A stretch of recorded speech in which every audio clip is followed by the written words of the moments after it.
party people of the Frigid Friday world.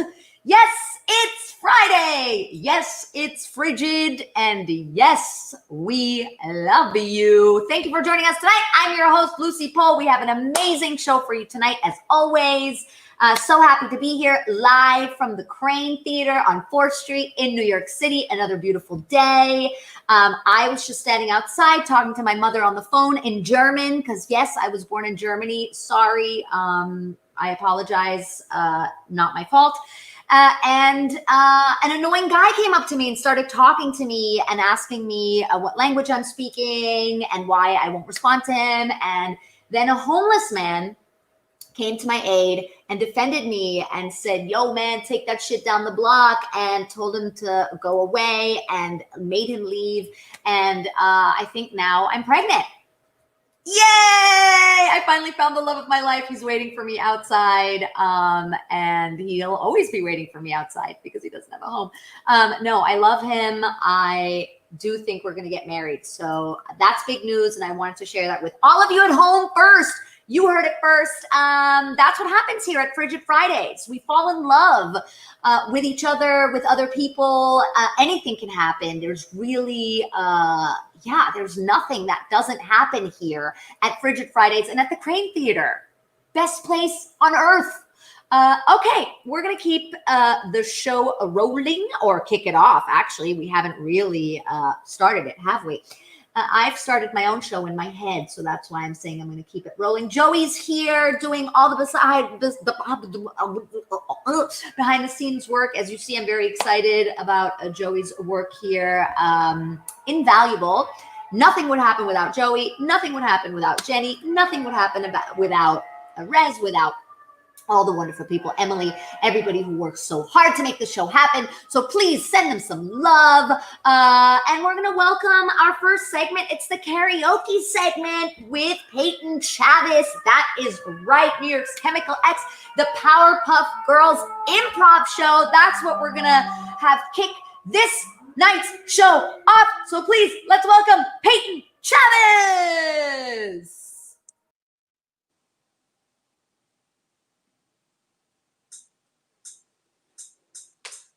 You, with your words like knives and swords and weapons that you use against me, you have knocked me off my feet again, got me feeling like enough in you. With your voice like nails on a chalkboard, calling me out when I'm wounded, you picking on the weaker man. Well, you can take me down with just one single blow.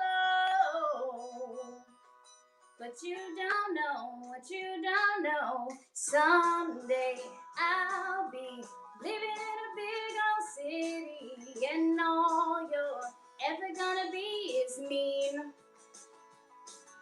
Someday I'll be big enough so you can't hit me, and all you're ever gonna be is mean.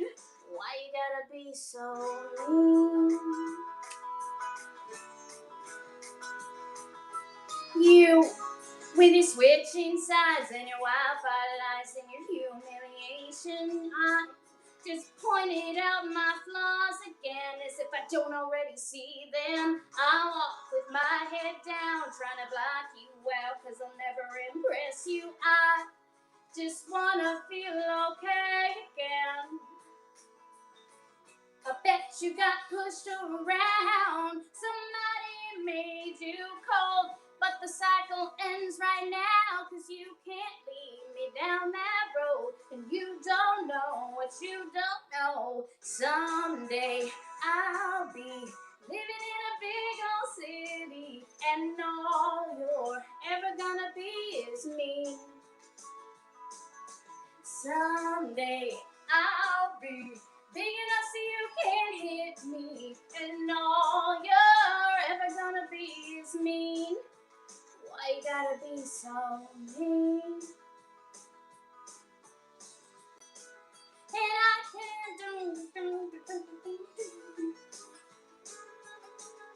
I can see you years from now in a bar, talking over a football game with that same big loud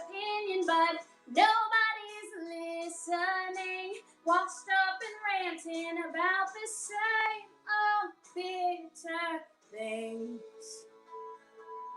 Drunk and grumbling on about how I can't sing, but all you are is mean. All you are is mean, and a liar, and pathetic, and alone in life, and mean, and mean, and mean, and mean. But someday I'll be living in a big old city, and all you're ever gonna be is mean. Yeah, someday I'll be big enough so you can't hit me, and all you're ever gonna be is mean. Why you gotta be so? Someday I'll be living in a big old city, and all you're ever gonna be is mean. Someday I'll be big enough so you can't hit me, and all you're ever gonna be is mean. Why you gotta be so mean? All right, I got one more song, y'all. Actually gonna move ya, cause that I had to make up a whole thing, a whole setup to get it propped up just right. Oh, what in the hell's happening? Okay, here we go.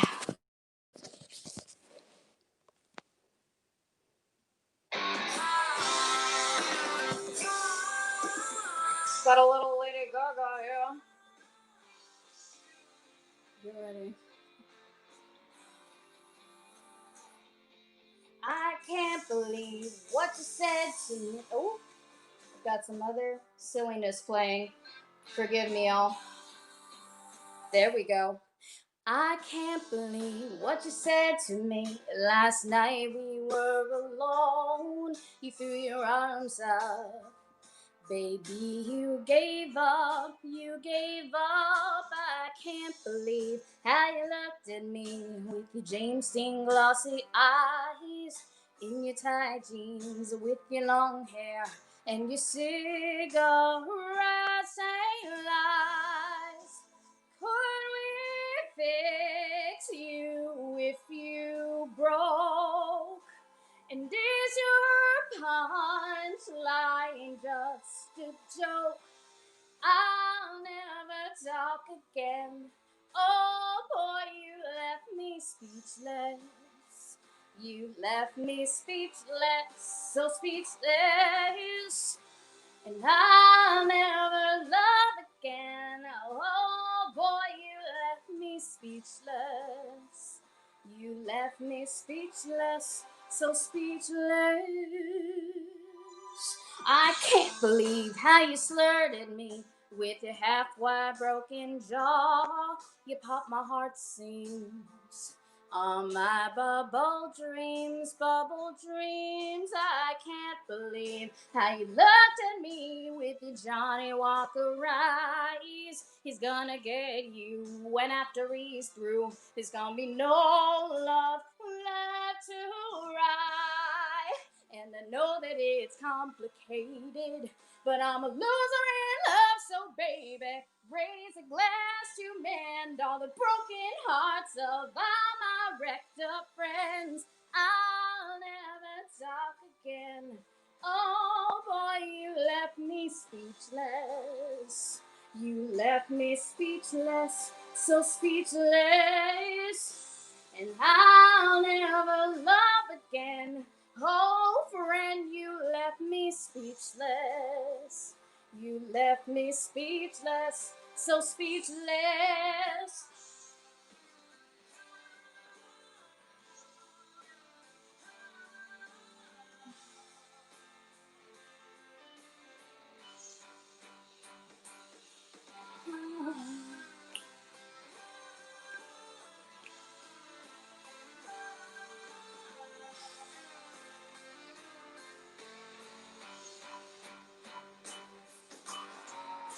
And after all the drinks and the bars that we've been to, would you give it all up? Could I give it all up for you?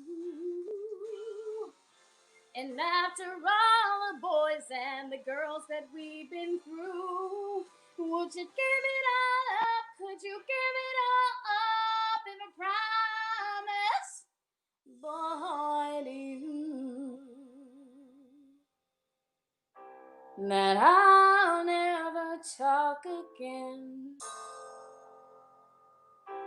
and I'll never love again. I'll never write a song, won't even sing along. I'll never love again. So speechless, you left me speechless, so speechless. Will you ever talk again? Oh boy, why are you so speechless? Speechless, baby, you left me speechless, so speechless. Some men may follow me, but you choose death and company. Why you so speechless? Oh, oh.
Hi, everybody. My name is Caesar Williams, and I am the artistic director of the Obie Award winning Fire This Time Festival, which operates under the Frigid New York umbrella. As we all know, the pandemic has hit the arts community especially hard. Please consider becoming a patron of Frigid New York and join at whatever level you feel comfortable. If you do, you'll get cool rewards like merchandise, invites to virtual happy hours, plus tickets to shows with drinks once we reopen. Simply go to patreon.com/frigid New York. Again, that's patreon.com/frigid New York to support indie theater and the real people who make it. Thank you. Give it up for Peyton Chavis and her beautiful singing. Wow, how amazing was that? You can follow Peyton Chavis on social media and it will make you happy. That's right. It will make you happier than the fly on Mike Pence's head made the entire world just a few days ago. It's like the animal kingdom was like, this is enough. This is boring. We've got to help these humans out a little bit. Send in a fly. And also it makes sense. A rotting corpse would have a fly on its head, doesn't it? Become a patron.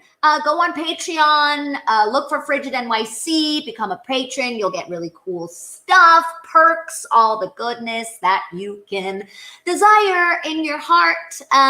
Yes, what else? Next, we are going to check out Funny Women of a Certain Age, one of my favorite shows that was born here at the Crane Theater, out of the womb of Frigid NYC. It's an amazing show with amazing comics of a certain age. Yes, you guessed it. Female comics of a certain age. We don't get to see enough of them, don't you think? And that's why Miss Carol decided to birth this show here at Frigid. It is now in a new time slot, Wednesdays at 5:30. So make sure you check your ticket confirmations. And if you haven't booked your ticket for Funny Women of a Certain Age, do it now. You won't be sorry. It's one of the best shows out there, comedy-wise. Check it out. And we're going to go and see what Carol has in store for us tonight. So that's really great. I thank you again for coming and for supporting live entertainment. It's such a weird world that we live in. Very quickly, for the people who don't know what the show is about, I created Funny Women of a Certain Age a little over 3 years ago. I was tired of the fact that there was only one woman on the show. And honestly, the real reason is I just really wanted to work with my friends. It's been a wonderful success. The Crane Theater, which we're working in right now, was the first venue to get what we were doing, and that has turned into a 3-year residency. And so we love the Crane Theater. Please support the Crane Theater. They are one of the few venues in this city that are trying to come back so we can bring live entertainment and live theater. They're really working on getting the theater ready and getting it safe so we can actually have live people. So you can, I know probably some of you are looking now and you're heckling, but I can't hear you, so we can't engage. You know? I know you want to do that. So please support the Crane. Thank you for buying tickets. I'm gonna use my, oh my God. Well, because we're in cyberspace all the time, everything is online. Everything is digital. I am on social media. I'm on social media all the time. I'm on social media so much, I think I'm a Russian robot. No, I really do. It's, social media is like very strange.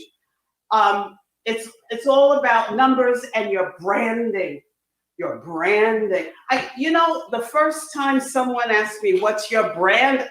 I said, Newports. I even brought my own microphone because the whole, pandemic, I can't see for shit. I'm pretty sure I brought my own microphone from home. Is this thing on? Is this thing on?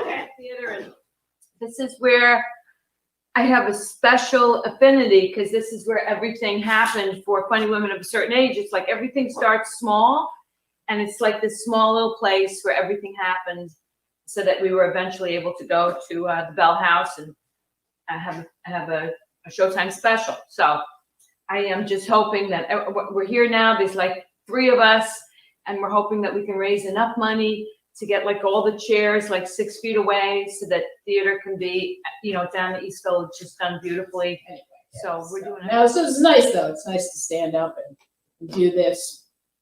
I can't complain that I've had the worst time.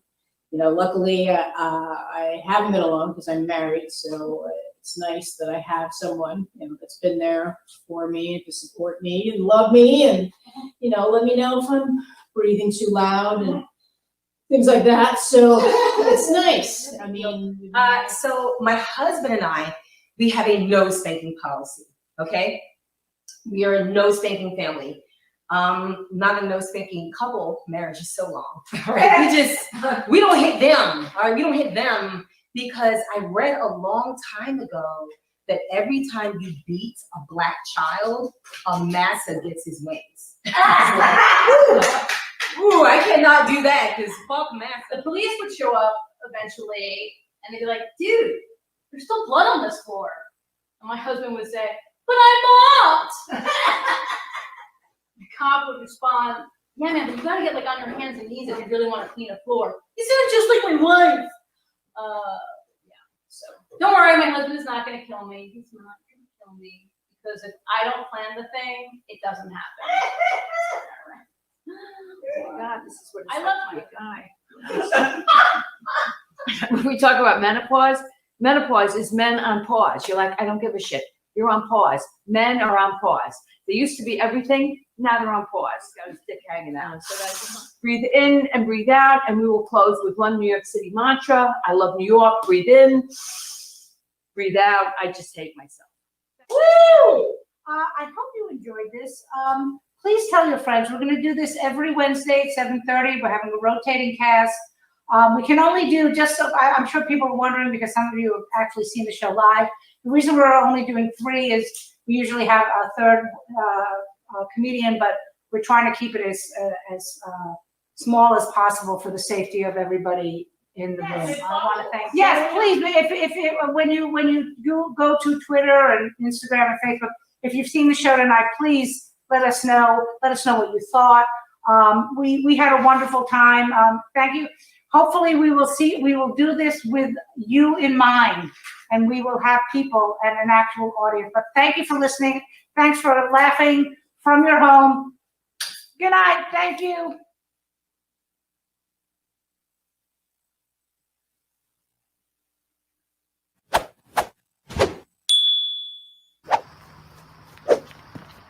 You want to know how to have a black belt in life? You need to know how to turn a bad situation into a good situation. It's just the way you look at things. Like this. Or like this. And this. Or this. Or that. And this. Or like this. Or like this. Or like this. Like that. And this. Or like this. Life looks pretty good from in here.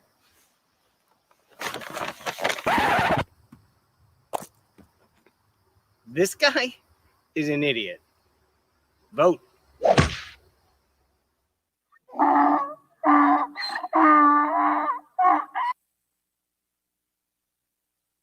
That's right, everybody. Today is actually the last day to register to vote in New York City. So if you're here and you, for some reason, have forgotten to register, you can still do it. Funny Women of a Certain Age. Give it up. Beautiful show. Check it out. Wednesdays, 5:30 p.m. Next, very exciting. Mac and cheese. Mac and cheese. Who doesn't like mac and cheese? Very controversial. I believe you cannot eat mac and cheese without ketchup. Many Americans find this blasphemous.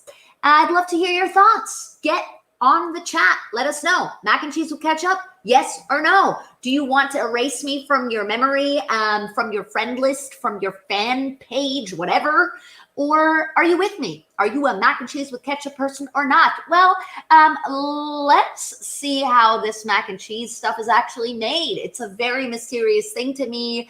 I have never made mac and cheese myself. No, that's not true. I've made it once. It was terrible. But Dan Dobro knows a thing or two about making mac and cheese. And so we're gonna go and see what he's up to. He's gonna be popping in and out throughout the night to teach us how to make the perfect mac and cheese. Let's see what Dan Dobro has in store for us. Hi there, frigid friends and family. My name's Dan Dobro. I am the resident haiku artist of the Under St. Mark's Theater. I'm an actor with Hamlet Isn't Dead, and I am an amateur mac and cheese enthusiast. So today I'll be making my, I wouldn't call it a signature mac and cheese because how do you write your name on something that is already so massive? Today's mac and cheese is going to be pretty simple.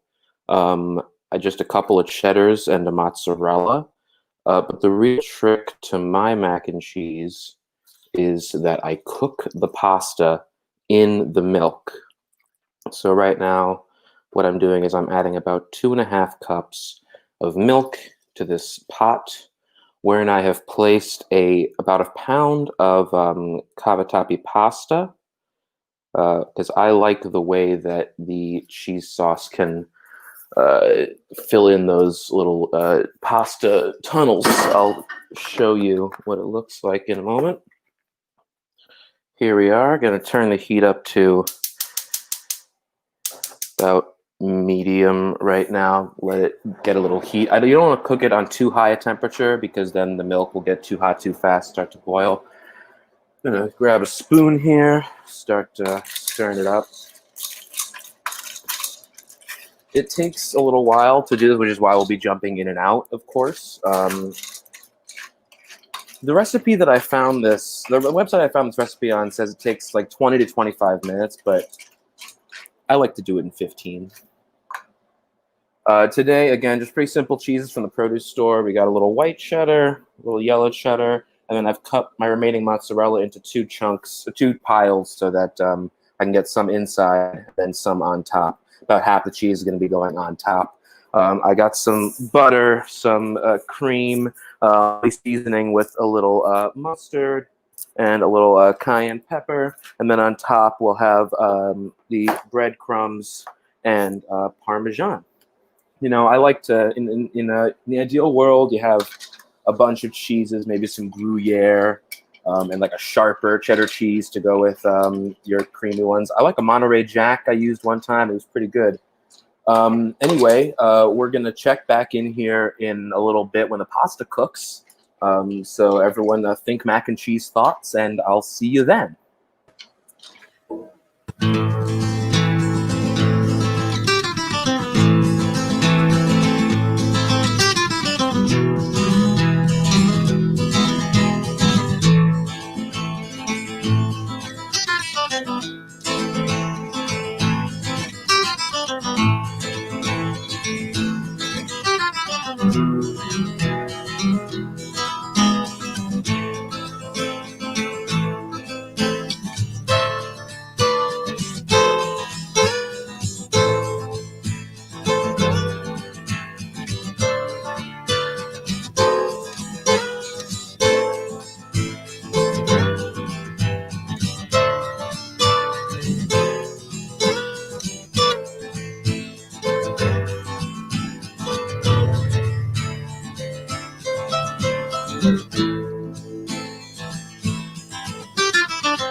Yum! Cheddar, mozzarella, I'm into it. We're going to keep the show going with last week's live recording of This Week in Reparations. And be sure to stick around at 8 p.m. for a brand new show.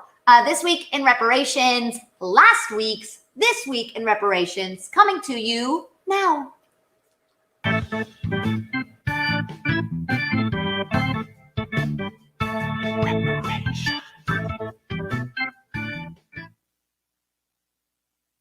Hi, I'm Nandita Shenoy. I'm an actor and a playwright, and I'm a member of the steering committee of the Asian American Performers Action Coalition. I'm Pun Bandu. I'm also an actor. I'm also a producer, and I'm also on the member of the steering committee of the Asian American Performers Action Coalition. Thank you so much for coming on the Reparations Show tonight. I appreciate you so much. So the Asian Actors Performing Arts Coalition. What else do you almost? What is it? Tell me. Sorry. Nandita, ready? 1, 2, 3. Asian American Performers. What is happening right now? We are actors, aren't we? Okay. Well, take two. Take two. The Asian American Performers Action Coalition. Wow.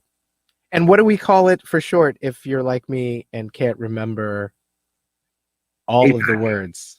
APAC. Yes. Great. So I know Pun and I know Nandita, and I love them both. We have worked together in several capacities over the past 15 or 20 years, right? Yeah. And I was super excited to find or to hear that you won an Obie this year. Aw. Yeah. What was that like? It was surreal. Yeah. Did you go to the ceremony? We were part of, well, I mean, you know, sorry. Whatever. Pandemic. Whatever those ceremonies are like now. I mean, we recorded an acceptance speech. It was really nice to, you know, to get to be honored in this way, especially at this time when everything was shut down. It was very strange to suddenly be like, you won an Obie. But it was a great honor. Yeah, we recorded 2 videos actually. The first video for our acceptance speech, we were like, "Woohoo! Thank you so much. We're so excited." it just felt like we needed to record one that was a little more respectful at the time. And so we recorded one, and we also talked about how, you know, our stats have been a chronicle of how white-centered the theater industry has been, and how important white lives have been. And it really is a measure of the systemic issues and how white supremacy has created these obstacles and biases that have basically valued some storytellers at the expense of other stories. Yes. Yeah. And that is the work of APAC, yes? Yeah. Is sort of stemming the tide of my new expression, white delusion of supremacy. Love it. You know, I think that's really on point, Kevin, because there are people coming out saying, as a response to Black Lives Matter, for instance, Charlotte St. Martin, the executive director for the Broadway League, said, we know that we have a lot of work to do. We're pretty good when it comes to what's being presented on the stages, but we need to do a better job of representation behind the scenes.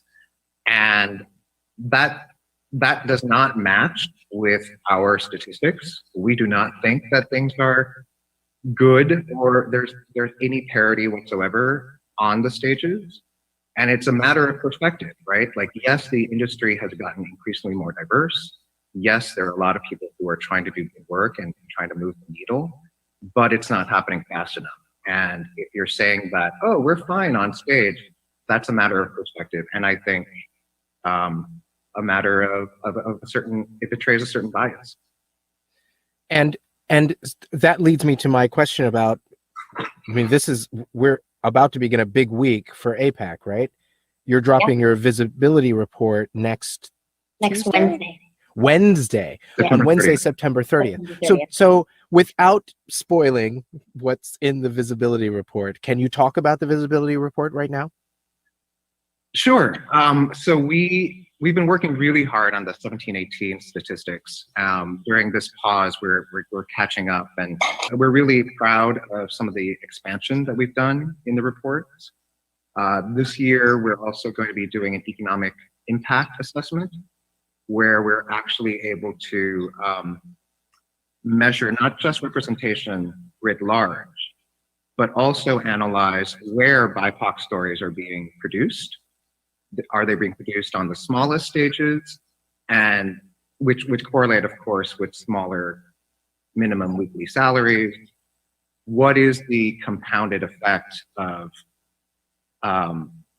constantly redlining these stories to the smallest stages?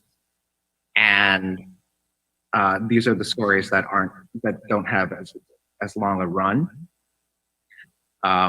When you look at a company like the Roundabout Theater, which is actually the largest theater company in New York City with 3 Broadway spaces, in the 17-18 season, the only story that they produced written by a BIPOC writer was in their smallest stage. And when you compound that with the near invisibility of BIPOC presence on their Broadway stages, what you get is a statistic like for every dollar that was spent for BIPOC actors, the Roundabout Theater spent $6.09 on white actors. But it's also about, at the end of the day, how much money actors are able to pocket. Yeah, sustainability. Exactly. And I imagine they would argue that they are doing things so that they can sustain themselves. Right? So, what do you mean by that? Well, what I mean is they would argue that probably without, they would say like it's not a racial issue. It's about the things that we're choosing seasons that are to help us make money. And so that means that they have to cast people to help them make money. And so the belief is that casting Black and Indigenous and people of color to their stages is not going to make them money. But I mean, there's such an obvious example of that not being true in Hamilton. Yes. I mean, you just can't say that anymore. You can't say, oh, those stories don't make money because you have a BIPOC story that like blew every record on Broadway ever, and started in a nonprofit space. So I don't think that that's really a valid argument anymore. And you can also point to, in addition to what Anita is saying, you can also point to theater companies like the Signature Theater, which has consistently been at the top of our most diverse theater list, where their entire brand now is based on telling diverse stories written by diverse writers. I think it's shown that people are interested in diverse stories. And while there hasn't been a study for the theater market, UCLA did a study for film and TV, and they actually concluded that the most diverse films actually brought in the most diverse audiences and were actually the biggest blockbusters of the year. Oh, that's interesting. And so there's a business case here where diversity is good for theater. I auditioned for a production of Godspell in North Carolina, and the producer told me that they didn't want to cast me to play Jesus because they didn't want it to be a racial issue. They wanted it to be just about Jesus. And I said, and I'm still surprised now that this was a thing that I said in like 1990, 91 or whatever it was. But casting a white person as Jesus is not a racial issue. And so it's universal. Or it's a universal solvent. And the jarring stats really occur when you talk about writers and directors. For instance, writers, whether you're talking about the Broadway space or the not-for-profit space, they're remarkably consistent, actually. Across the board, they're about 80% white. 80% of shows were written by white writers, which betrays an obvious bias. You know, there were almost four times as likely to be produced than BIPOC writers. Right. And then when you look at directors, it's even worse, actually. When you talk about like who gets to shape these stories, across the entire industry, directors were about 85.5% white. In the nonprofits, it was about 85%. And on Broadway, white directors were almost 94% white. And in fact, when you look at every single musical that was produced on Broadway this season, in the 17-18 season, 100% of the musicals were directed by white directors, even those that were about the BIPOC experience.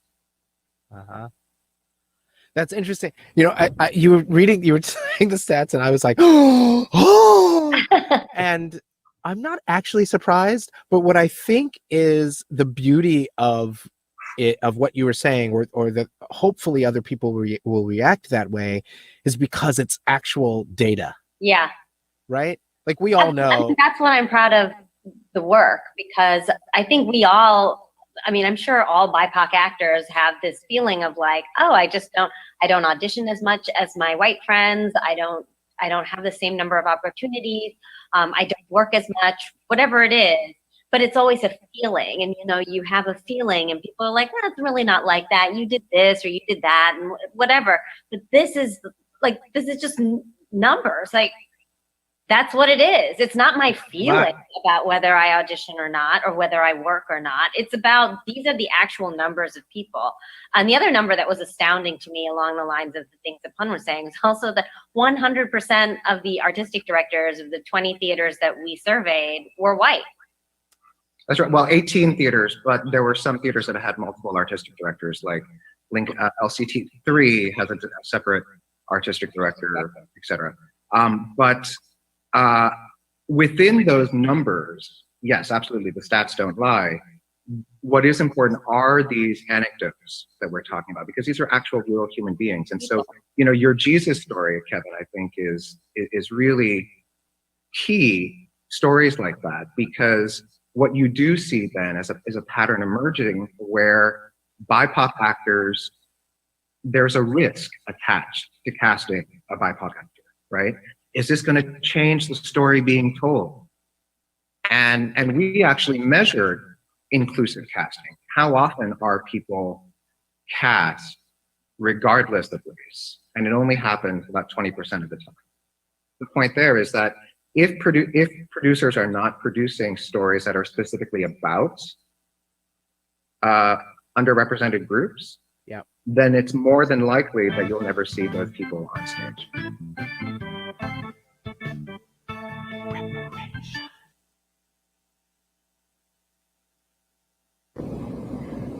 Hi, my name is Dipti, and I'm a playwright, and I'm making this video as an appeal to ask you to become a patron of Frigid New York. I have been a fan and advocate of Frigid for many years. The Frigid Festival was the place where I put up my first play, and it was really an indication of how giving a platform to new and emerging artists is something that we need. It's an incubator for talent and experimentation, comedy, and much more. It has been a lifeboat for many, and now I'm asking that we become a lifeboat for it. Just go to patreon.com/Frigid New York and see if you're able to join as a patron. There are lots of perks involved in that too, and you can feel good about keeping Frigid healthy through this time and beyond. Thank you. This week in Reparations is a segment you just saw before the Patreon segment. Such an important show, and that's on right after us tonight at 8 p.m. Be sure to check it out. But for now, we're going to go back to Dan and see how his mac and cheese is doing. I love the idea of like on a newscast, and it's like, and now we cut to Dan with the mac and cheese. This is how the mac and cheese is doing. You can see it's thickened up very nicely. While I was backstage, I added salt, pepper, butter, and cream, and I threw in the mozzarella cubes as well. Maybe you'll be able to see them. And now I'm going to add a bit of mustard. And if I were a better internet cook, I'd be able to do this with one hand and show you at the same time, but I'm not. So this is what you get. I'll show you when it's done. I'm also going to add some cayenne pepper. Don't want to be too heavy-handed on this, but a nice little pinch. I don't know. Some people really like hot mac and cheese. I personally am a spice wimp, and I'm proud of it. I don't mind. I'm going to stir that in, and then we're going to add the some of the cheese. So I'm going to take about half of this cheddar here, the white cheddar. Throw it in there.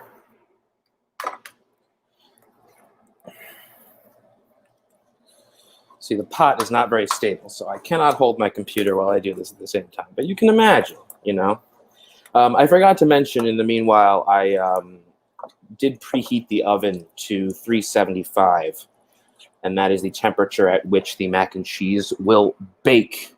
My girlfriend received an Instant Pot for her birthday last month, and we did make a mac and cheese in it.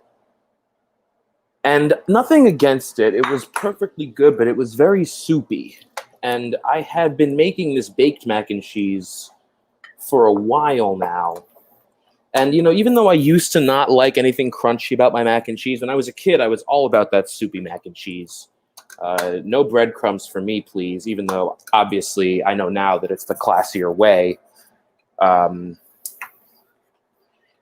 Now I prefer to make the version with the breadcrumb crust. I'm going to get an oven mitt real quick. And then let's look at that pour.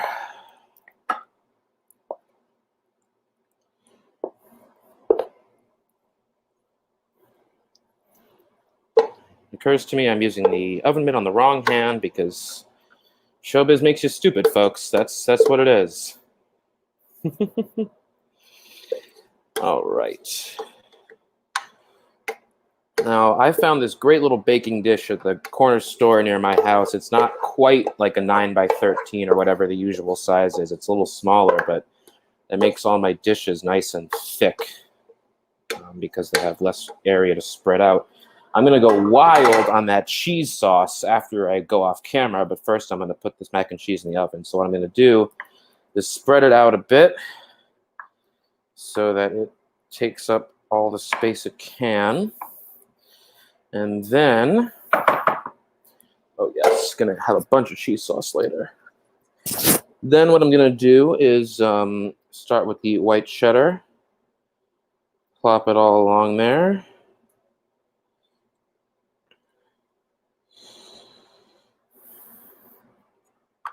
Then the rest of the yellow. It's more like orange, really. Orange cheddar. And, you know, again, in an ideal world, you'd have something with a little more bite to go along with this. You know, some Gruyere, maybe. I used to work in a cheese shop, and I had access to all these amazing cheeses. And, you know, you don't think about that kind of thing when you stop working at a cheese shop until after it's too late. Now the rest of the mozzarella, which I've cut into tiny little chunks here. And I'm not going to make the mistake I made a couple versions ago where I forgot to add all the extra cheese until after I had put on the breadcrumbs. That really sucked. So the breadcrumbs definitely go last. No doubt about that.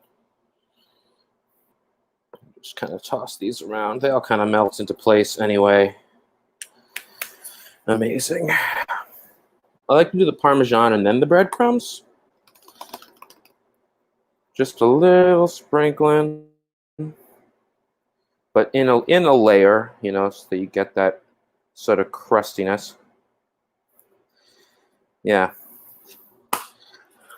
Because now that I'm an adult, I appreciate that textural, you know, marriage of the breadcrumbs with the cheesiness, sauciness. But when I was younger, I was all about that goo. You know, the best mac and cheese recipes are the ones made with more cheese than the recipe calls for, in my opinion. I won't be putting any ketchup on this tonight. Sorry, Lucy, but I think it'll still be delicious. I'm going to pop it in the oven, bake for like 12 minutes, and then broil for 3. I'll check back in with me then.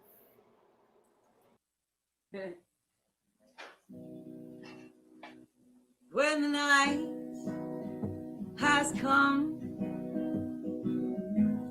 the land is dark, and the moon is the only light that we'll see. Whoa. No, I won't be afraid. No, I won't be afraid. Just as long as you don't stand by me. Nice. Well, topical. Yeah, wonderful. Very good. Guys, another round of applause for Deb Zeb. Another round of applause.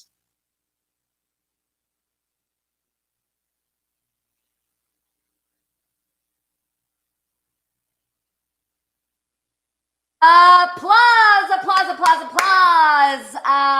When I was younger, I was all about that goo.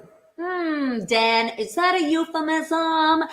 We are going to need your address, Dan, because you're not going to eat all that mac and cheese yourself, are you? And I am starving, and I want some of that mac and cheese. I'll bring my own ketchup. Please give us some of that mac and cheese. For now, we are going to wander away from mac and cheese and onto a story by Jude, who will tell us, yes, an encounter with voting.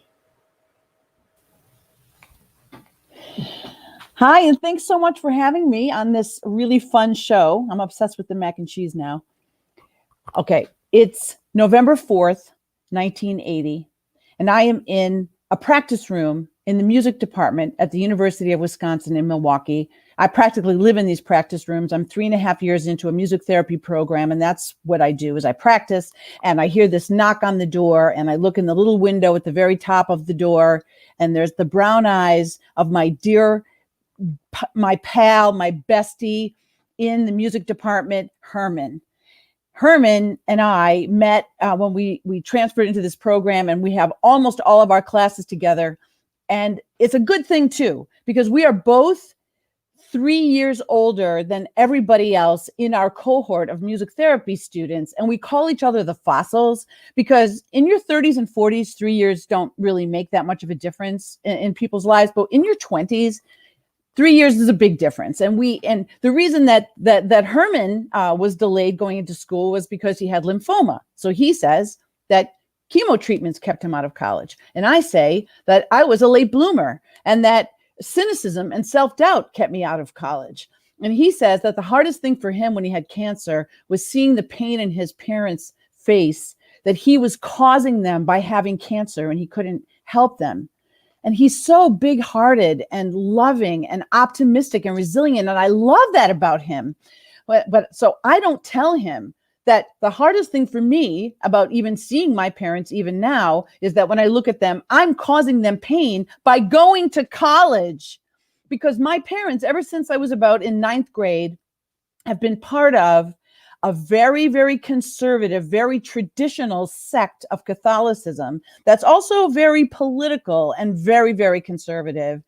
And there are 2 roles for women, and one is having many children and being a Catholic wife, and the other is a nun in this traditional sect. Well, let's call it a cult because that's what it was. And it took me a long time to break away from that way of thinking. And I was just drifting for a long time in my life. And I feel like I'm in the witness protection program. I never talk about my parents with people because I know they won't understand why I hardly see them or what they're all about. And when I'm with my parents, I don't talk about my life at college because they're so freaked out and disapproving. And I'm a radical communist now because I'm in college. So anyway, Herman knocks on the door and he goes, "Hey, let's go have lunch and let's go vote." And I think, great, lunch.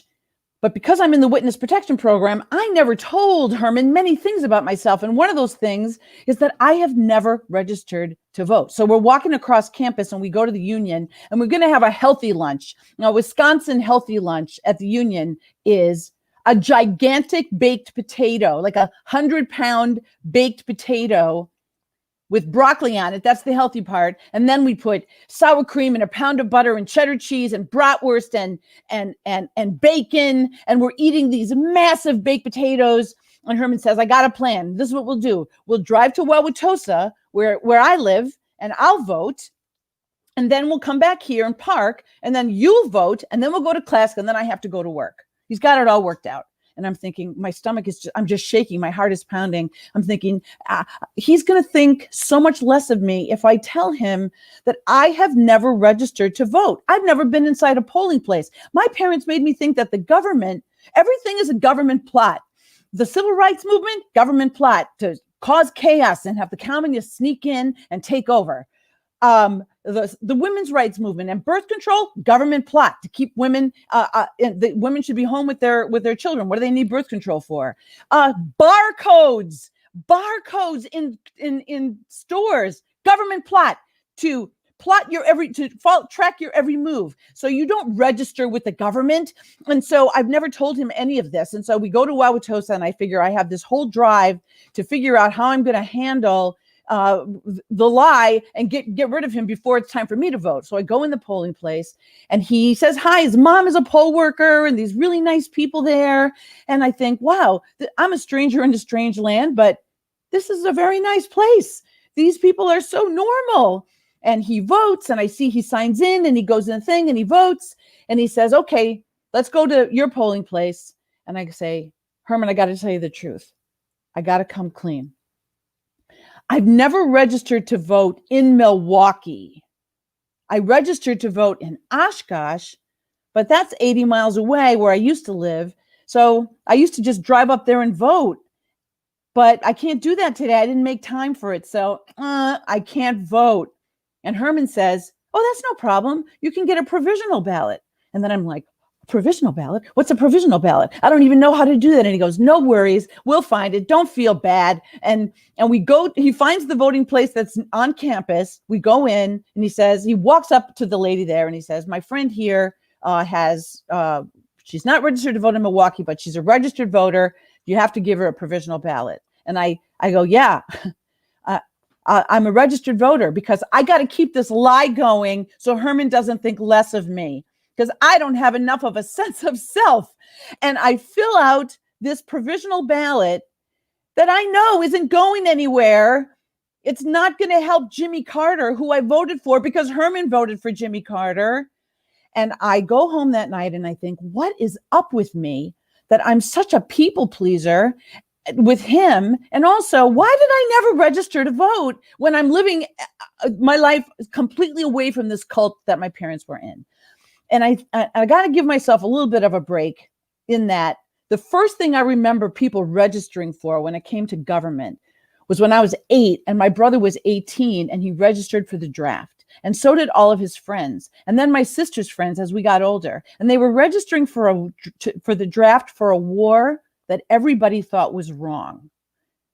And it made me mistrust government. And then we had a criminal president, Richard Nixon. And everybody thought he was good. And then everybody found out he was a criminal. So when I was coming out in the world and I decided that like the barcodes was the last straw, that I did not believe that my parents' beliefs were correct. And it was an all or nothing world. You're either in it with them and I become a traditional nun, or I go and have my own life and we just don't talk about a lot of things. But I never really decided, what do I believe? What do I stand for? So even though that vote did not help Jimmy Carter get elected, it did help me. It changed me. And Herman, with his goodness and his optimism and believing in me, I sort of fake it till you make it kind of moment. I registered to vote and I never missed another election. And I never forgot that just one person can make a difference to one other person, that my life does matter, that my vote matters. And that's my story. My vote matters. Register to vote. Every vote counts, even if it's provisional. Well, I'm here to, okay, that's it. Oh, no, we want to hear the rest. Jude, give it up. What an amazing story. Jude, please go on. What No, were you I gonna say? was just going to say thank you for having me, and that I just wanted to give a shout out to the storytelling show that I'm hosting on Thursday nights at live streams. It's called Totally True Things. It's on the thing going by here. It's called Totally True Things, a socially conscious storytelling show.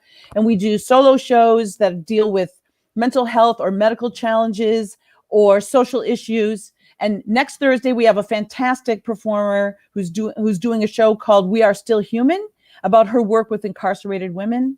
And the week after that, Michelle Carlo, just amazing storytellers, and check it out. Very cool. Yes, please, everybody, check it out. You see all the info scrolling by you, or look up Jude, or, send Frigid an email. Jude, thank you so much. What an incredible story. And I can't believe that you were alive in 1980. Yes, I was. You don't look a day over having been born in 1989. Oh my God, you made my day. Mwah, thank you so much. Give it up one more time. What an incredible story. I can totally relate. The other day, I had a lunch meeting with someone that I'd never had lunch with before, and it was sort of important, and I was hoping that, things would come out of it, not romantically, business-wise. And he said, I'll go ahead and order some food. And I thought, great. I was running a little late. And as I was running there, I thought, I should probably let him know that I'm vegetarian. And then I thought, I don't want to seem difficult. He'll probably not order meat because he doesn't know whether or not I eat meat. And I got there and he was like, look, I got Brussels sprouts. And I was like, oh my God, Brussels sprouts. I hate Brussels sprouts, but whatever. And I ate them and I was like, oh my God. He's like, this restaurant is so good. And then he said, I actually ordered like a 3-course meal for us, and I'm going to cover it. This is very expensive. It's so good. You have to try everything. You must try everything. And I've started doing this cooking show on Twitch, like a comedy cooking show, and he's into cooking stuff, and he works for a big company that deals with food. And so I was like, I got to impress him.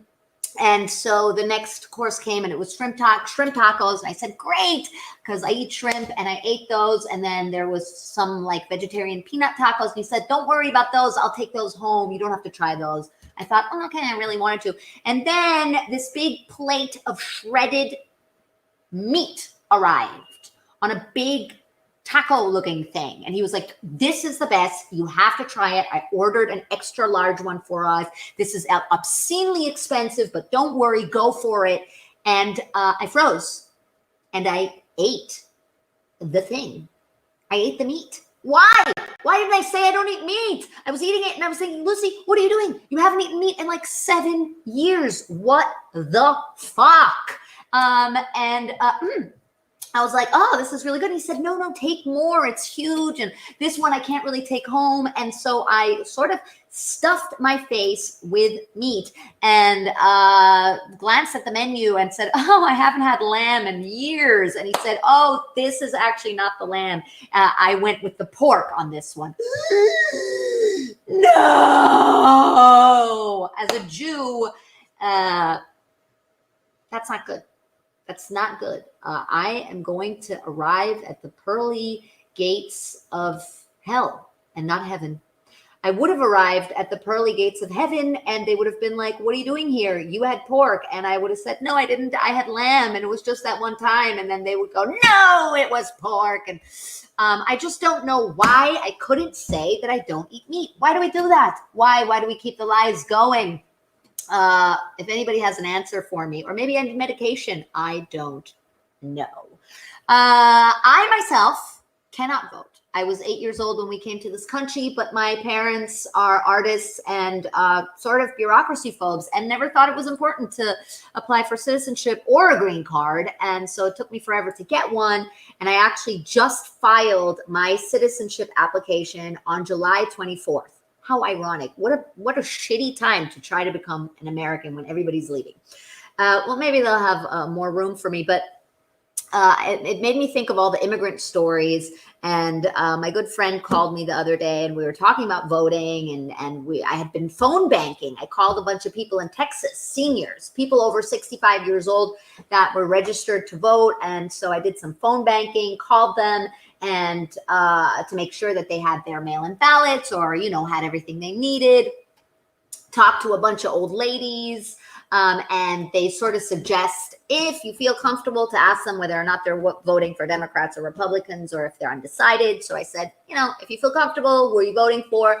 And one of the old ladies was like, Biden, I'm voting for Biden. If I have to crawl there, I'm voting for Biden because God don't like the ugly. Oh no, God don't like the ugly. I am voting for Biden. I said, yes, Betty, that's what we like to hear. And then I called another old lady and she said, I'm voting for Biden because if he was good enough for Obama, he can't be that much of a nitwit. And I said, yes, what was her name? Desiree. That's what we like to hear. And then I called another old lady and I said, do you mind sharing if you're voting Democrat or Republican? And she said, Trump 2020, no question about it.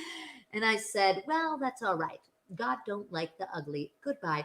But it made me think of a story that really has nothing to do with voting, but is an immigrant story. And it's the story of how I discovered Cool Whip. Yes, it made me think of Cool Whip because I was talking to my friend about all these people that I had been phone banking and calling. And while we were talking, his wife screamed, John, you didn't recycle the Cool Whip container. They're also from the South, apparently. Everybody in my story has Southern accents now.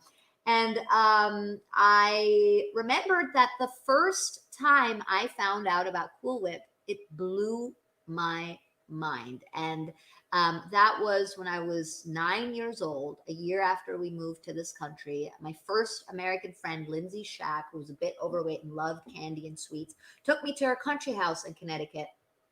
And they bought all this stuff that was mysterious and glorious to me, like spray cheese and all that type of stuff. And we were sitting on the sofa. My legs were dangling off the sofa, and I was sort of circling my foot, and I felt something cool on my toe. And I looked down, and then everybody else looked at my foot, and then everybody started screaming, what are you doing? Your big toe is in the Cool Whip. And I said, what is Cool Whip? I don't know what Cool Whip is. And they were like, no, you ruined the Cool Whip. And so I have been dunking my big toe in the Cool Whip absentmindedly. And that's how I found out what Cool Whip is. And from that day on, all I wanted in my life was Cool Whip. My mom wouldn't buy it for me because she's like a seed eating European health freak. And when I turned 18, I bought myself a huge tub of Cool Whip and sat alone in a room and thought, this is what it means to be American. And so I tell you people out there, Cool Whip and the right to vote, that's what it means to be American? I'm not sure. Joey's telling me right now that I should be wrapping it up. And I think it's a good point to do that because there was no segue. We're gonna go to Dan, check out his mac and cheese, see if maybe he's adding some Cool Whip into that. If there's not gonna be any ketchup, how about some Cool Whip? Dan, please let us know. You know, I wouldn't rule it out in a future mac and cheese experiment, Lucy, but this time, alas, no Cool Whip. Those more astute among you might notice I've changed into a less heavy garment of frigid attire because it's hot over by this oven. We're going to take a look inside here. Oh, it's bubbling up and crispy, and we're going to see it for real in a moment. But while I have your captive attention, I have to plug a couple things. Like the screen crawler is saying, I'm a member of Hamlet Isn't Dead, New York's 572nd best theater company. We like to do Shakespeare. Sorry. That's my timer. We like to do Shakespeare, but this year we're doing what's called the Contemporaries of Color series, wherein we're organizing readings by other classical playwrights of color, you know, because Shakespeare is a white man, and we, you know, need some different perspectives in theater right now, right? Like the Reparations Show was talking about. And so I think the event link is crawling across your screen, but you can search for HID Presents The Trials of the House. It's a 17th century play by the Mexican playwright and nun, Sor Juana Inés de la Cruz. And it's apparently a rollicking adventure and a love octagon. And the company putting it together, a group of actors and directors and stage men putting it together. They're really great. And that's going to be on October 23rd and 24th from 8 to 10 p.m. Pay what you will. There's tickets on Eventbrite. And in the meantime, you can also check out the video that we have up of our making of process for our recent virtual version of Timon of Athens, another Shakespeare play. You can find that on YouTube. Now, here's the mac and cheese. God damn. I love when it gets like all crispy like that. That is the stuff. I'm a little scared. I don't want to crack it yet because every time I do that right out of the oven, it's a liquidy mess. It's really much better when it thickens up. But maybe I'll get in touch with the Frigid Facebook page and we can post a picture of it on a plate later. Thank you all so much for tuning into the Mac experience. Lucy, back to you. Excuse me, we need your address. I love that he's just ignoring us. Are you really going to eat all that mac and cheese yourself? There's no justice in this world. Come on, your address, Dan. What is it? I'm coming over. The Uber is ready. I'm hungry. Oh my God. That's depressing. No, that actually looks absolutely delicious, nutritious, and perfect. I love all things crunchy. I have to say, it did not take me becoming an adult to learn that crunchy things are better than soggy things. I think that's obvious. Crunchy everything, crunchy bread, crunchy mac and cheese, crunchy people. Crunchy people. People can be crunchy. Fruit can be sexy, right? Food can be sexy. I had a big argument with a friend the other day about whether or not food can be sexy. And he said, food can't be sexy. That's a sexual thing. And I said, you must be Catholic. And he is. What else? What else is going on? Yes, the homeless man that rescued me from the annoying stranger is waiting for me outside, and we are gonna try to camp out in front of City Hall tonight to get the first available appointment to get registered and married, to get married. Thank you. So excited about that. Super duper excited. Yes, I also do a cooking show on Twitch. This week we had Jonas Suotamo on, who is coincidentally also Chewbacca in Star Wars. What? He is Finnish. He is 7'2" 2, I think. So him and I are polar opposites of the godly creations. I'm 5'1.5". He's 7'2". He's very funny. He's very Finnish. And I asked him, what dish would you like to make? Because the way that this little cooking show works is that the guest tells me what dish to make. I cook it under their instruction. And he said curry. Didn't know that that was a Finnish thing. I was expecting pickled herring, but there you go. And then it turned out that he had never made this dish before and that he doesn't know how to cook at all. But it was delicious and nutritious. And yes, I don't know if Veronica Garza is here, but I think that's the little yummy tidbit that we have coming up. Veronica Garza, who is a recurring guest on this show, who has been on my show, Immigrant Jam. She is amazing, so funny. Do we have Veronica waiting in the wings? We do not have Veronica waiting in the wings, and that is how live entertainment works. You just keep rolling with the punches. Veronica is probably just she's so hungry after seeing that mac and cheese that she ate her computer. I think that's what happened, and all devices that would have enabled her to get on Zoom and share her funniness with us. That's okay. I could do an impression of Veronica. That'd be weird. Joey is talking to me, and yes, Dan, you're right. I am like a newscaster right now. I have tremendous respect for them now that I know how difficult it is to talk and have great hair and keep it all going while listening to what's going on in the earpiece. But I think I know what's happening. We are going to go to the movie corner with Jenny and Amanda. Yes, our favorite, the movie corner, and they have a special guest tonight. Going to the movies at home with Jenny and Amanda, special guest, lots of fun stuff coming up. I'll be back after the segment to announce next week's guest. All right, see you very soon.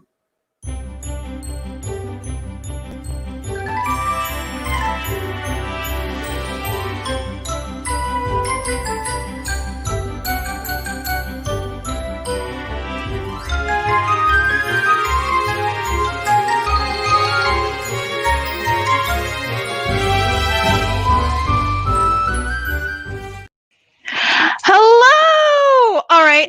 First of all, as we can see, that is not. I still can't get the mirroring right. But that is not Amanda, because Amanda has a conflict. So we have Amanda, who is Chris. A lot of you have seen Chris in Frigid shows. Chris also does some tech stuff for Bar Brunch and all that stuff. Her birthday was just on Sunday. Yay! And we are going to talk about a movie today. All right. So, Amanda, would you like to kick things off? I would, and I would like to do a shout out to Amanda because she often wears lovely headgear. She had her little Real horns Amanda. last week. Real Yes. Amanda. Real Amanda. Shout out to Real Amanda, who is not here. I am Chris, and she had her horns last week, so I went with my scissor wound to the head in honor of Amanda, who cannot be here this week. Yes. We are both looking a bit scary, not just for the Halloween season, but also for what we watched today, which is, drumroll please, The Swiss Army Man. Oh my God. Do y'all remember when that movie came out in like 2016 and it was the weirdest thing ever, and it's still the weirdest thing ever? Yeah. So Chris and I watched this relatively recently, and it is all about this one man who is he's stranded on an island. You don't know how he gets there, you don't see how he gets there, you just know that he's ready to end it all. And then all of a sudden he sees a dead body wash on shore, and he's able to somehow use this dead body as a magical Swiss Army knife, who also starts talking to him. They form a bond and a relationship. It's a whole thing. Chris, what are your thoughts? I after I watched it, I actually looked some stuff up, because after you watch this movie, and I've been advised to watch it twice, because you watch it the first time and you go, huh? And you watch it the second time and you go, ah. Yes. But I looked some things up. I mean, you still kind of go, what? Because here's one little tidbit about the movie that I looked up. It is highly when one dies, there is a lot of gaseous gas Oh, yes. within your body that Gas must built up be inside you. inside your body. Oh, And yeah. to make the appropriate gas sounds for this movie, because it was so important, they had a whole Sundance Lab sound. And at times, the farts in it were 16 level of sound fart to make the appropriate fart for this film. Yeah, because it needed to be like power farts. Because Power farts. This fart was like a jet ski. This It was fart a jet ski. saved them from a bear. There was a lot of things that these farts could do. The jet ski was kind of awesome, and they said they didn't want it to sound like a Looney Tunes fart. No Looney Tunes farts. This had to sound like a real fart, and real yet powerful enough to become a flamethrower, basically, in one scene. So that was one awesome little factoid about this movie. Another little factoid, and I know we should tell the plot, but one of the other factoids was they did not write it for the two actors in it. They cast them after. And the parts changed very much for these actors because, for one thing, Daniel Radcliffe is such a sweet baby that his character became so much more of a sweet baby in this film. And the fact that they also did point out, though, that he looks a little like a corpse, so he didn't have to work too hard on the makeup. Nope, that was real easy for them. Your little factoids. But yeah, so it starts off with a man all alone, lonely, about to kill himself. When he finds this body, one of the first things he finds out is the farts are so powerful, he can use it as a jet ski and get to maybe perhaps even another island. He actually gets to the mainland from however he was stranded on this island. Because the first thing you see, a farting corpse washed up on your island, is let me hop right on that and use it as a jet ski. But it works. It works right away. Right away.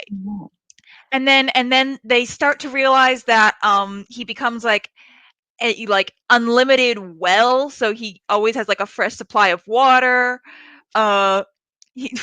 One of the more R-rated facts of this is that whenever he gets an erection, it is used as a compass. So they always have to keep showing him Sports Illustrated magazines. And that's the other thing. He starts to he's a corpse. He's actually doesn't remember who he was alive. He's actually dead. Does not know. But he starts to get some of kind of the humanity from the man. He's a little baby. But like he's like a baby. He doesn't, and so he takes things very literally. And he also, one of his kind of points is, why are people so ashamed of things? Because he's like a grown-up person who thinks like kind of a baby. And he's like, especially, and that where's the farts start to work in, because he's like, if everybody farts, why is that something to be embarrassed about and ashamed of? And why do you hide? Why do you hide? And honestly, a lot of the movie is either this farting guy that you can have fun with and turn into a Swiss Army knife, or why are you so ashamed, and why does society make it so that you hide from your ultimate life's goal? Your ultimate life's goal. Now, another part of this movie, which does not know what it wants to be, but it is a ride across the ocean on a dead body jet ski. Part of it is that Paul Dano's character, before being washed ashore on some random island, and again, you never see how it happens, he was obsessed with this girl that rode the bus with him every single day. Never spoke to her, but took like a creepy, sneaky picture of her and had it as his phone wallpaper, which is real creepy for a person you've never met before. And also, like followed her on social media and stuff, but then like found out that like partway through this whole escapade with dead Daniel Radcliffe, through finally getting signal that she actually was married with a kid. So he was feeling really ridiculous because the entire time he was with Daniel Radcliffe, he was, for some reason, dressing up as her and then having Daniel Radcliffe enact what he would have done with her and like taken her on dates and gone to like dinner with her and approached her on the bus. Because that's what you do. Because, and here's, I don't think we're playing this up right, because it sounds like something one would not maybe watch, but it's fantastically good. Amazing. It's crazy. And I mean, they get to the point where they're now having this thing of almost Shakespearean, as the two of them are becoming very close, because first of all, they're all each other has. They love each other. They love each other very much. They love And each other then so hard. And then, you know, one is kind of dressed up like the woman he wants or would almost like to be. The Not other like one is cartoonishly, even though they only right. use stuff from the island, which is also Yeah. like, damn. All right. And the other one is starting to understand a little what love might be because he remembers nothing of this. And there's that going on too, even though, and so that's what somebody called it. They did not mean to when they write this, made it a gay necrophiliac film. But it was But it was because partly like fell in love and had like Love. an actual kiss scene tender moment underneath the waves after the bear attack got farted out of the way with a flamethrower, which sounds like a lot, but that's just like one part of the movie. It's so strange, but it is, and it's funny. It gets almost universally like great reviews, this film, because it's really good. But it really, you cannot describe it in any way as anything besides crazy. Besides crazy. And it's also throughout the entire thing, obviously Paul Dano has lost his mind. Somehow he's just surviving on this, and clearly like somehow he's just getting fresh water and personifying Manny because he doesn't know who this man is, and they just called him Manny, the dead body. But at the end you actually find out that no, that's not true. All of this was actually happening for real. Do all dead bodies do this and we just don't give them enough time? Is it the seawater? I have so many questions. It was a slow process for Manny to be able to be really helpful. I mean, at first he was just a stump, kind of that was used as a stump. But you know, when he became more sentient as it went on, you realize, like you said, are we not making proper use of our dead people? Can they be used for functions? Like, because they even like had him like helping build stuff as this guy. Oh my god, I can't even. It's and because I don't want to give away too much of the end, but basically 99% of the movie is just the two of them. And then at the very end, once they finally reach civilization, the big reveal of that this hasn't been all in everyone's mind also really messes people up a bit. Yeah, because you assume you got to assume that this is all in Paul Dano's mind, the whole thing. You gotta. And then you start to realize that maybe not. And yeah, very slowly. And even that little wonder thing they do that I've seen in other things, that the people who believe it, or without giving too much away again, figure it out the quickest are the children and the old people who are like cool with this. They're fine. Children just accept it like, oh, okay. Oh, that's what happens. I guess. Yeah, so Swiss Army Man, one of my favorite Daniel Radcliffe movies, because he has fully decided that he has enough money for life and doesn't want to do anything commercial ever again, which is great because then we get things like the Swiss Army Man. So yeah, any final thoughts on that, Chris? I'm trying to think. I have heard, if you're into that also, best soundtrack ever, which is all music made for the movie, and I've heard that's awesome. And Daniel Radcliffe lip syncs to it a lot in the movie. Yeah, so I'm just trying to remember the little tidbits I heard about it. Besides just watching this insane thing and keeping going on your phone saying, okay, what's happening now? And looking it up. And there was just, some really interesting little tidbits about this film that I just thought were really interesting, because it was a weird thing. And in fact, the guys who wrote it, they said it started almost as a joke. Like, this was the worst movie we're ever going to make. What would it be about? Like a fart and dead corpse. And then they turned it into actually a touching drama comedy. It's a dramedy. A drama. My God. Okay, so before we switch over to our final act of the night, everyone, first of all, please stay tuned to the Frigid New York channel for our 8 p.m. reparations show. And of course, if you would like to donate to the reparations show, simply send a donation to Frigid New York on Venmo, all one word, Frigid New York, with the note reparations.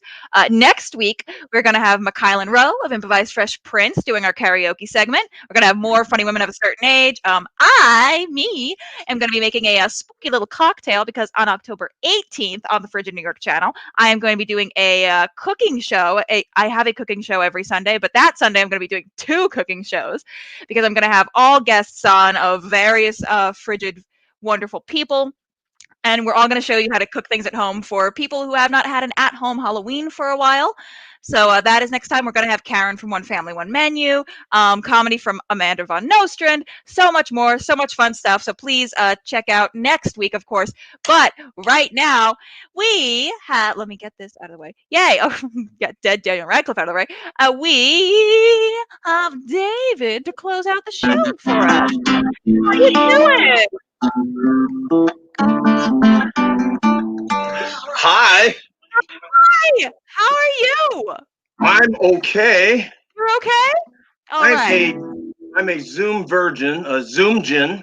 A Zoom So Zoomgin. I'm a Zoomgin, so this is all new to me. Well, we are happy to have you here. You ready to kick off the rest of the night for us? Sure. Amazing. All Thought right. I'd play an arrangement and sing a couple of my own tunes, if that's okay. Absolutely. All right. We will get out of your hair and you could go right ahead and do that. I have a guitar. I was, oh, there we go.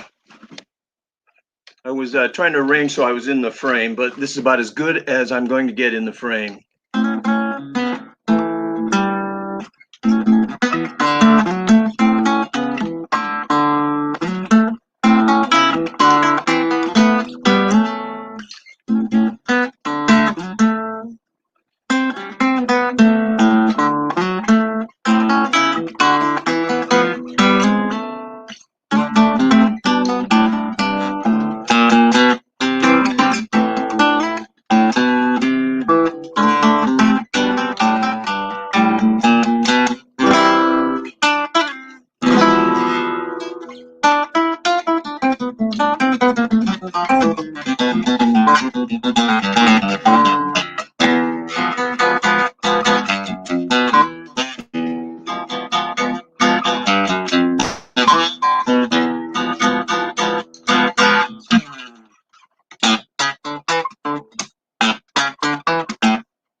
Old Charlie Parker tune. This is a tune I wrote a while back.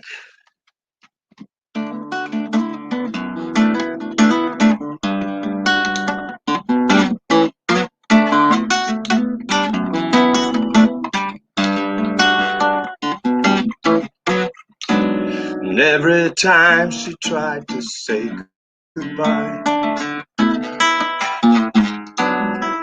a pleasant lightness was supplied. A wordless statement softly cried.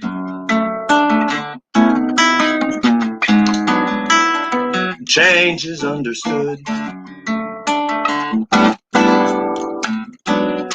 And so in barren bed she'll sleep alone. Guard her spirit from turning stone.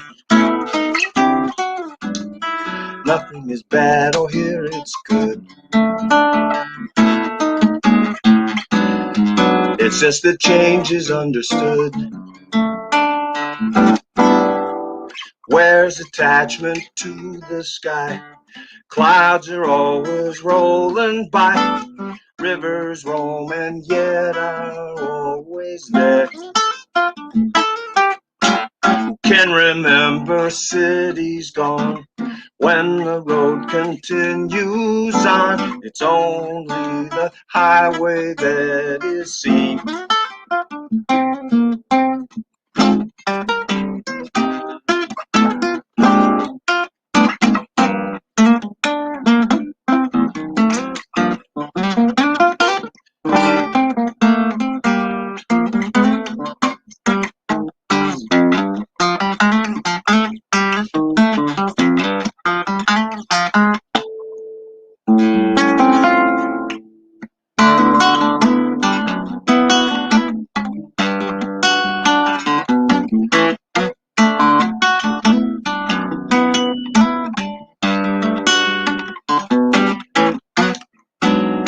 Familiar path she walks complacently.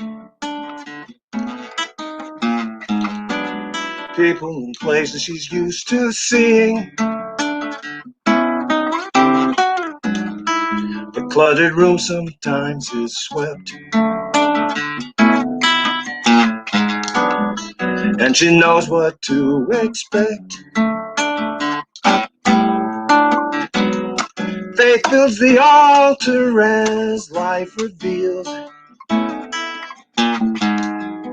what status quo always conceals. Misplaced faith in likelihood when change is understood. Change is understood.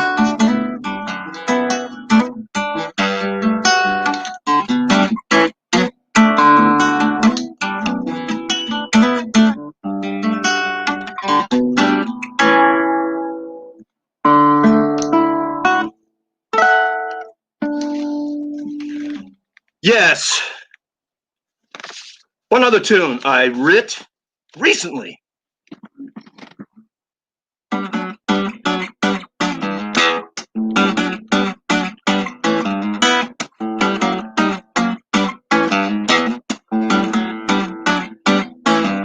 Can't wait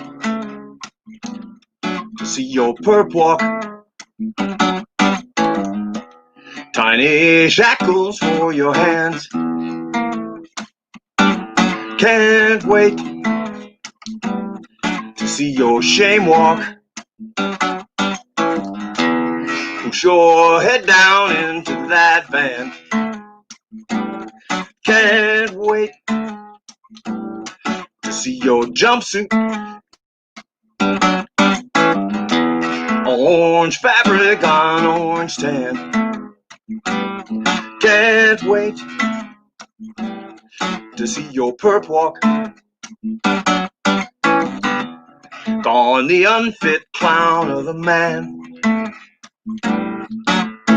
Endlessly tweeting facts that are fleeting. Encourage some asshole to stalk. Sisters and brothers referred to as others. All of the lives in your talk. I can't wait when you're Mirandized. Every front page your disgrace. I can't wait to see the canker removed to its rightful place.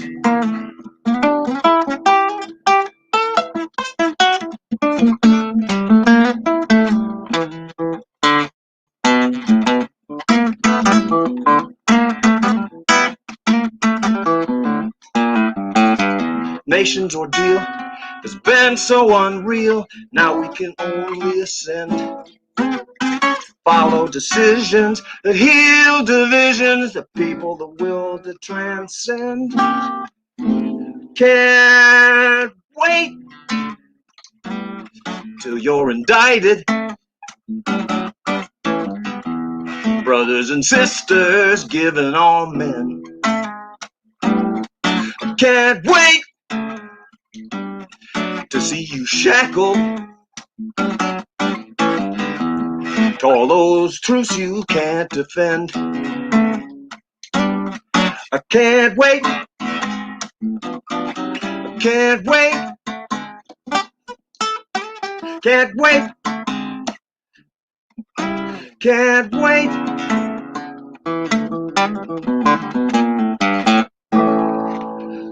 I can't.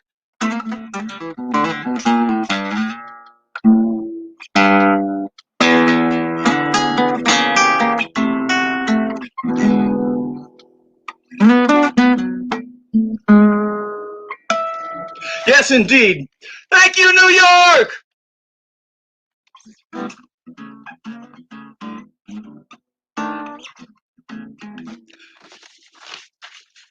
I hope I passed the audition. The music stylings of Dave Cook. Okay, yeah, sure.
I have no idea if I am still on or not.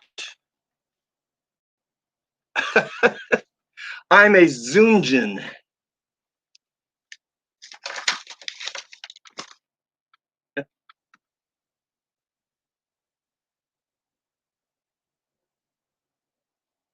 Okay.